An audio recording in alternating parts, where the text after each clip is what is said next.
Alright, so for this part you're going to need a air tire gauge to see how much PSI is in your tire. So if you come down the tire, you have to take the cap off, It's just the first thing you do. And then before you do it, you have to read around the tire, and it should say how much PSI should be at. This one's supposed to be at 44, so we'll just check it right now.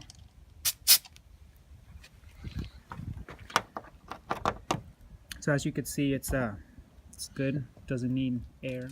All right, so it's important that you have good tires, because if you don't, it'll increase your stopping distance. So a good rule of thumb is to have a penny, and if you could see the top of Abraham Lincoln's head, that means that your tires are too bald. So we'll check them right now. So we can't see the top of his head, so that means his tires are they're good. Alright, so this is an example of tires that are too bald. This is just dangerous at this point, and I'm pretty sure it's illegal. I think you can get a ticket for it. But if you look, you could clearly see the top of his head, so that means these tires are bad. Another thing is that some tires have these wear points, where if your tread is wear down to these points, that means your tires are too bald and you need to change them. Okay, so now the windshield wipers, it's very important that they're good and they're not broken or anything. So if you look at it, it's supposed to be all one piece, no rips, no cracks. And so like this one, it looks good, so we don't need to change that. So to check how much fluid is in your windshield wipers, you open it up, and some of them have a level where it tells you how much. This one doesn't, so you just have to fill it in.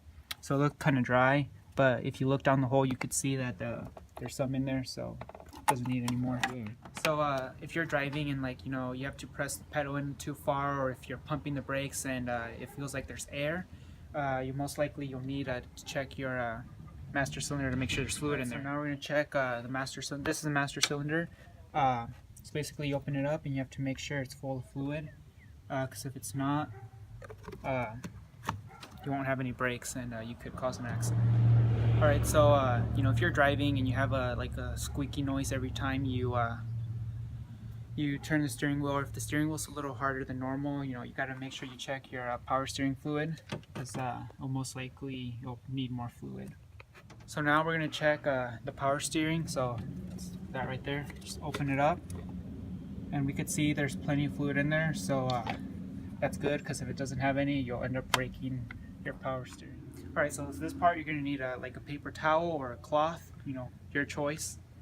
We're going to check the engine oil. So what you do is right here, it's this one. One of them is for the oil, one of them is for transmission. So you pull it out, and then you could see that the oil isn't very burned up. So the darker it is, the more burn it is, and if it's too dark, that means that your oil's burned up and you have to get an oil change.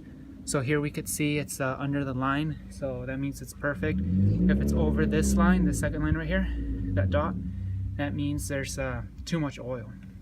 But we can see it's good. That's how it should look like. So now we're going to check the transmission fluid.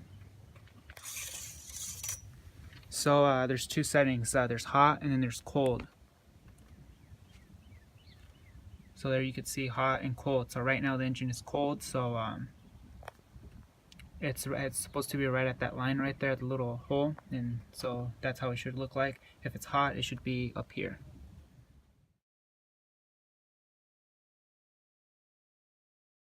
Alright, and another thing is that when you put these back, you have to clean it, and then you could put it back. Alright, now we're going to check the engine coolant. So if you go down over here, you get to see there's a full line, and then there's a line that's empty. So got to make sure it's under the full line and it's more than empty, and you add it right here.